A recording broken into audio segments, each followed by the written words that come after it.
ఉద్యమం గురించి మాట్లాడబోతున్నాను.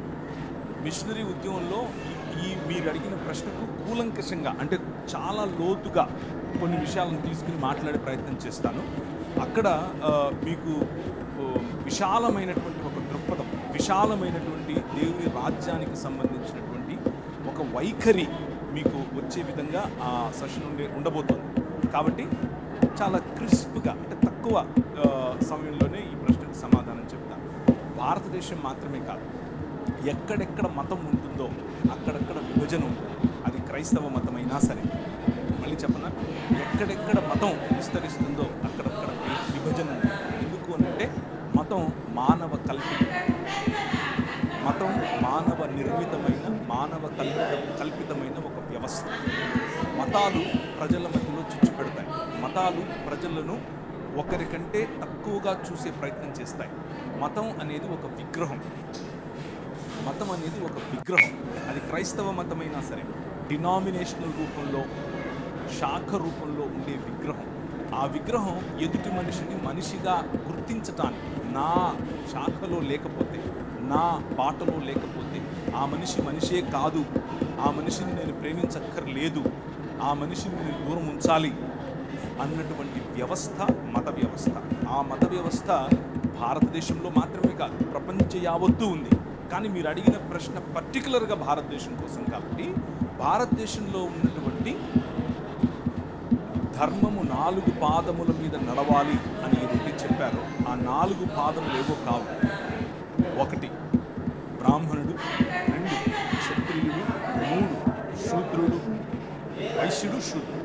ఈ 4 పాదాల మీద నిలబడి ఉండటమే ధర్మం. అదే సనాతనం. సనాతనానికి కుల వ్యవస్థకు వేరు వేరు అర్థాలు లేవు, రెండు ఒకటే. ఆ స్ట్రక్చర్ అఖిలాండ కోటి బ్రహ్మాండ నాయకుడు అని పిలువబడినటువంటి దేవుని శరీరముగా ఈ నలుగురిని చెబితే, ఈ నాలుగులోనూ ఈ నాలుగు కులాలలోనూ లేకపోతే వర్గాలలోనూ లేని ప్రజలు దేవునికి బయట చెప్పుల వంటి వారు, లేకపోతే అంటరాని వారు, లేకపోతే మ్లేచ్చులు, దాసులు, దస్యులు, రాక్షసులు, అసురులు అని పిలువబడినటువంటి వారు. సో ఈ ధర్మమును పాటించని వారందరూ కూడా మ్లేచ్చులు, దాసులు, దస్యులు వగేరా వగేరా వగేరాగా చెప్పి బలవంతంగా మనిషిని ఆ ధర్మంలోనికి, ఆ మతంలోనికి, దేవుళ్లను సైతం, పండుగలను సైతం మత మార్పిడి చేయగలిగినటువంటి ఏకైక వ్యవస్థ మన భారతదేశంలోనే ఉంది. దాని గురించి తర్వాత మాట్లాడుకుందాం. కానీ క్రైస్తవులుగా మన స్పందన ఏమిటి? క్రైస్తవులుగా మనమేం చేయాలి? క్రైస్తవం అనేది ఒక మతం కాదు. క్రైస్తవం అనేది విశ్వ మానవ ఉద్యమం. మళ్ళీ చెప్తాను, క్రైస్తవం అనేది మతం కాదు. ఇది క్రీస్తు శరీరముగా మానవులందరినీ ఒక చోటికి పోగేసేటటువంటి విశ్వ మానవ ఉద్యమం. ఈ ఉద్యమంలో భాగమే మీరు. ఇది ఒక రాజ్య సంకల్పం. ఆ రాజ్యంలో భాగమే మీరు, ఆ రాజ్య ప్రతినిధులు మీరు. ఈ రాజ్యం, ఈ ఉద్యమం ఏం చెబుతోంది అనంటే, ఇప్పుడు క్రీస్తునందు స్త్రీ అని పురుషుడని తేడా లేదు, మనం ఒకటే.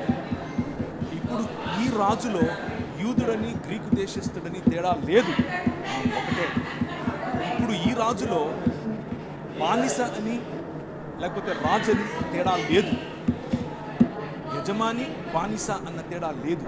అందరూ అన్ని రకాల తోళ్ళు, నల్లవారైనా తెల్లవారైనా, బ్రౌన్గా ఉన్నా, ఎల్లో కలర్లో ఉన్నా, ఎర్రగా ఉన్నా, ఎలాంటి వారైనా సరే దేవుని స్వరూపము, దేవుని పోలిక చొప్పున చేయబడ్డారు. ఇది సువార్తలో మొట్టమొదటి భాగం. ఇది గుర్తు చేయటమే సువార్త. మనిషిని మనిషిగా చూడటమే సువార్త. మనిషిని మనిషిగా ఆలింగనం చేసుకోవటమే సువార్త.